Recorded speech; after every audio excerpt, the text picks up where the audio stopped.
Hey everybody, welcome back. Just another really fast video. So last night I realized that when I was recording, I had my little grow light going, so it was adding a lot of weird colors to the video. So I've just turned that off now, just while I start this video here, and I just wanted to give you a better look at the little basil.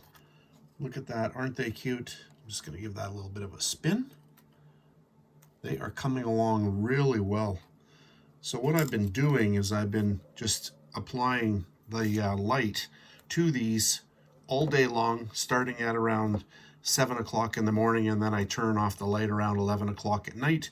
Once that is done, I spray them a few times during the day, and then I just cover them up at night with a little cover here, just to keep everything from drying out overnight.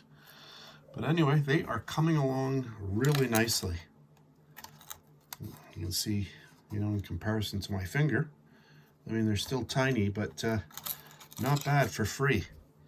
Anyway, so today is February the 26th, and I believe I started these off, on February the 17th. So very nice. Anyway, that's it. Just a really fast update video. Thanks very much for watching, and I'll catch you on the next one.